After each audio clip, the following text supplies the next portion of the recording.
This video will demonstrate gathering information about an individual by attaching record hints.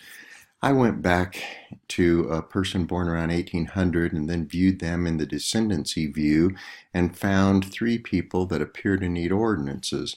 So if I click on Ernest Edwin Sanders, his card will come up and I'm going to right click and open the link in a new tab. When I go to Ernest's person page, you'll notice that he has, as I scan down quickly to see what he is lacking, he doesn't have a death date and he doesn't have a spouse. So those are the two things that I'm particularly interested in finding. In the record hints, I have only one record hint, a United States Census that's 1910. Obviously, that's not going to give me his death information or his wife. And so initially, I might be a little bit disappointed. But I'm going to go ahead and attach this record hint. You'll notice that he'll be around 11 years old when the census was taken. So I click it. Now you have the choice at this point to review the information in this indexed format or just go ahead and click attach. If you click attach, you're not committed to attaching anything, and I prefer to do that so I can see the information laying side by side.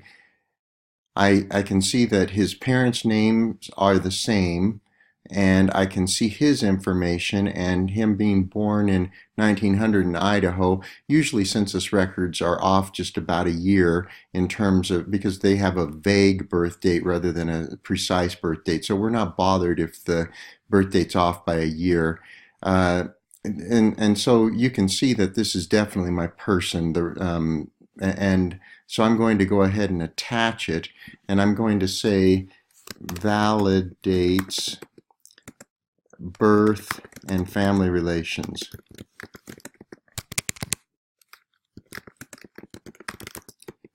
And then I'm going to attach it. Now, this is the exciting part. Of course, I want to do his parents real quickly. Their birth is the same, and so what I typed in remains there. I'll go ahead and attach that, and then I'll click here, and I'll go ahead and attach this as well. But what I've got down below are the children in the family, and you can see that what I'm going to pick up are two new members of the family that I didn't have before, and I'm also going to pick up a birth date of 1890 for Elihu that I didn't have before. And so I compare Bertha, and she's born in 1889 in Kansas, and so again validates birth and family relations. I attach that, and then I go ahead and compare Elihu. I didn't have the birth date, and so I bring that across. This might be the difference between being able to take Elihu to the temple and not, because you have to have a valid date and place to take somebody to the temple. And so I might, with this, be qualifying him for temple work as well. I go ahead and attach that. Now, I'm going to attach these two people, but I have to bring them in and create them because Milton doesn't exist in my family. So I click add, and it brings up a thing that says we may have found Milton. So they searched and took a look and said, we've got a guy named Milton who's married to Lola. His birth date is 1888. Our birth date is 1894. That's far enough away, and it's Melton rather than Milton. I'm going to go ahead and create a new person. It's not a tragedy if I do that.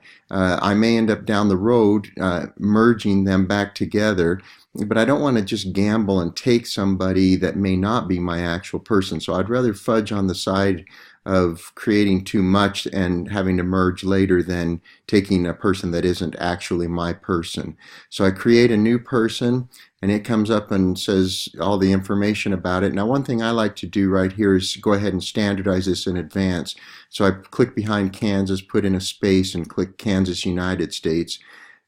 He is deceased because he's born in 1894. So then I can just go ahead and click Create New Person.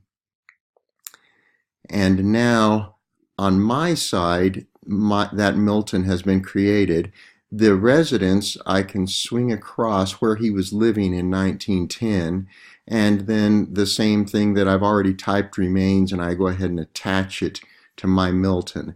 Now the other person that's missing is Bernice, and so I go ahead and do the same process with her, and they don't even come up with a possible duplicate. And so I'll quickly standardize Kansas, and I'll come down and I'll create a new person. And at this point, I bring over the residence in 1910 and attach it, and then I go ahead and compare Hazel. Bring over the residence and attach it. And so in that amount of time, you see that I've attached 5, 6, 7, 8 sources to, well, one source to 8 individuals.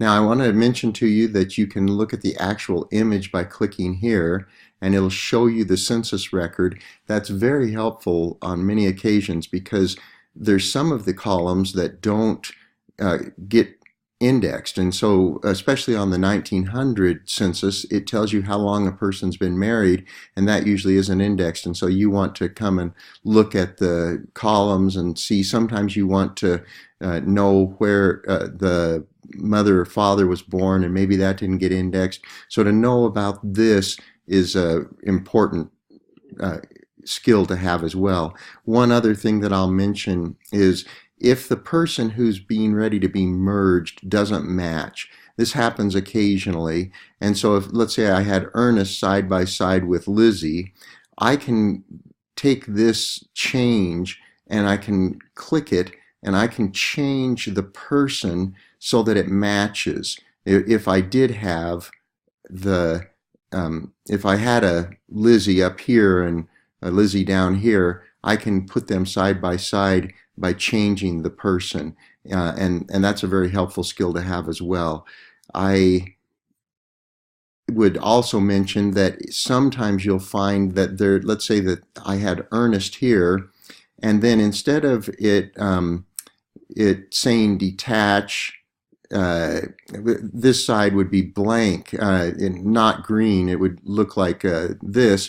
And you know that if you have that, where this person has a green thing and it's been attached but not to my person, I probably have a duplicate. And so what you need to do is click on the compare or whatever the word is here, click on that, and then the record number will pop up, and you'll be able to go to that person and merge that person with your person. And that's a way to discover duplicates and be able to merge them. A lot of times those duplicates don't appear in almost any other way, and so that's a great thing to know about. Well, that is how you go ahead and attach record hints. And by doing that, you'll find that you're able to, a lot of times, have multiple people be discovered. And so now I get to take all of these people to the temple, and they're each one qualified just from that one record, if not any others. Now, of course, I'll be adding more. In the next video, I'm going to demonstrate how to add sources through Ancestry and using a tool called RecordSeek, because we still don't have a death date and a spouse for Ernest, and since I don't have them up here in record hints, I'm going to go to Ancestry and see if Ancestry has that.